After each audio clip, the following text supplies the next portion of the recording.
tree. You know what? Like something out of a movie or something, you know what I mean? What was that?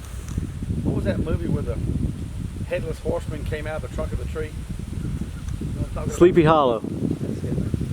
Sleepy Hollow tree right there. Hey everybody, it's Robert and you're watching Sidestep Adventures, and today we are at a very old cemetery here in Georgia. Now this one's actually really well kept, but there are several very interesting graves I want to show you out here today, and it's still a pretty fascinating place. I got the other Robert with me, and we're about to explore a little bit.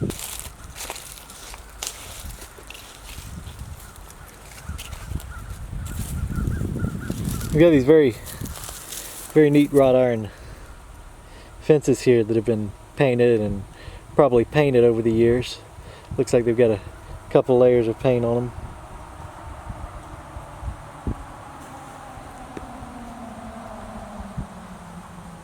And there's our very large, very pretty tree.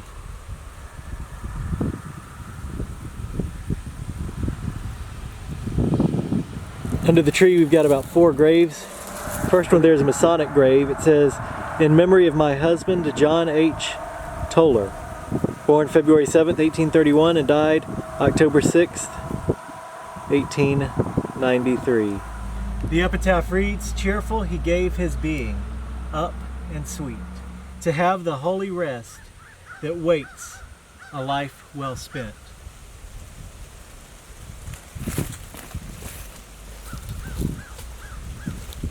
Beside him is his wife, Martha Stribling, wife of J.H. Toller, born March 14, 1837, and died March 8, 1920. The epitaph reads at the bottom, "Rest, mother, rest in quiet sleep, while friends in sorrow o'er thee weep."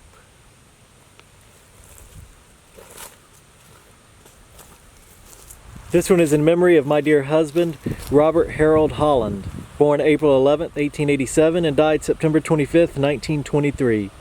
At the bottom it says, "Dearly loved, sorely missed."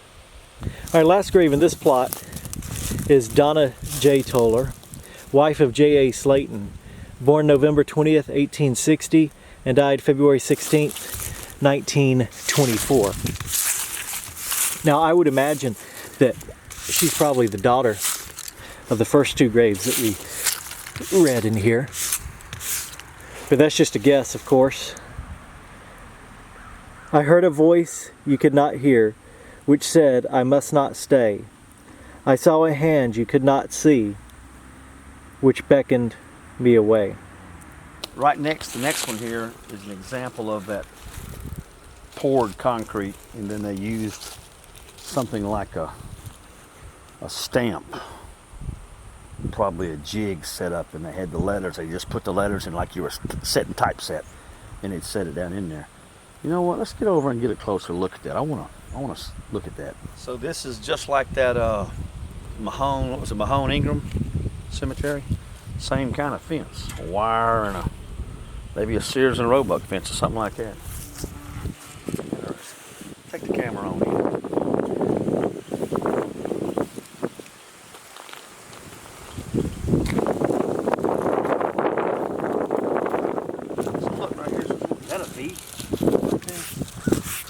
What do you see about that right there? Like a V, doesn't it? Oh yeah, sure enough.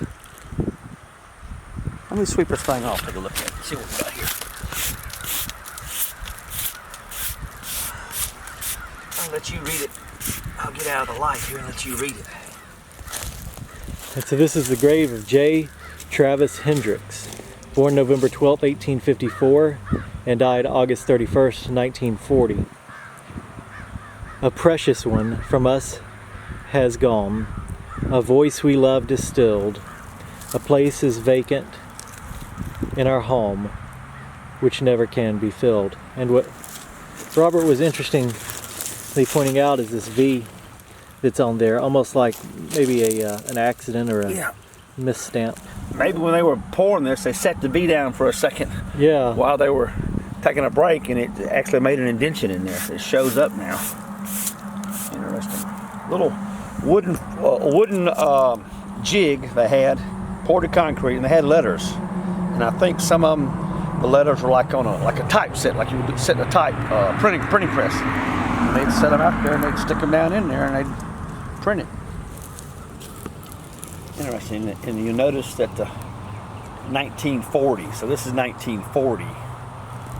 People had gone to this poured concrete.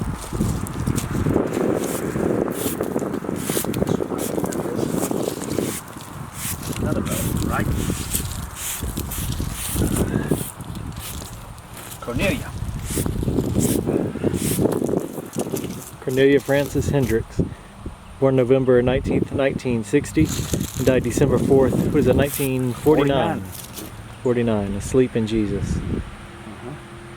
And then a smaller one on the far side could possibly be a child, maybe? Yeah, definitely a child.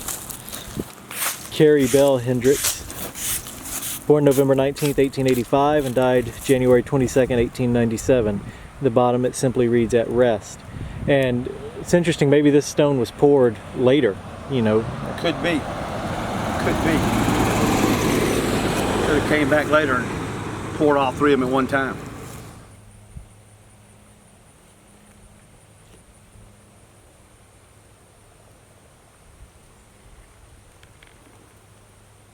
So just behind the Toller family plot that we looked at, there are these interesting little rock tombs.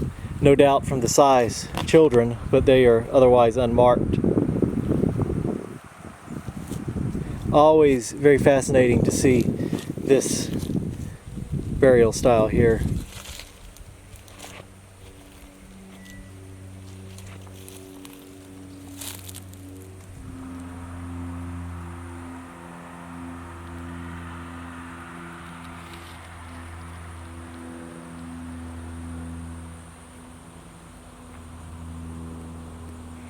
So look, I just stepped on this when I was walking out of here. There's a stone there, and here's a footstone right here, a smaller one, right next to his grave. And someone had gone to the trouble to put some gravel on it too. Look, at one time. Interesting.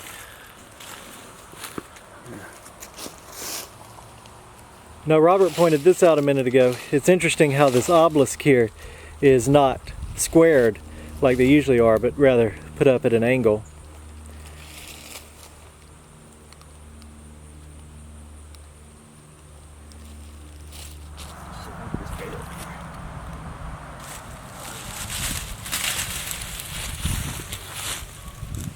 I'll let you take the camera on in first. So this is the Hamby plot. Thomas D. Hamby, born October 20th, 1843, died November 7th, 1910. He fought a good fight. He has finished his course. He kept the faith.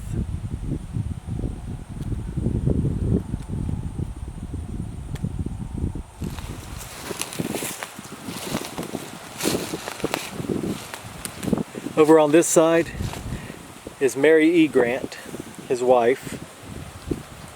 Born February 5th, 1840, died May 27th, 1924. Asleep in Jesus' blessed sleep, where none ever woke to weep.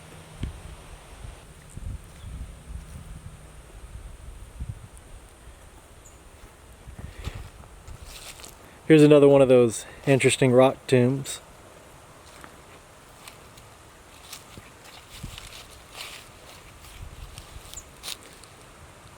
And there's several more scattered throughout.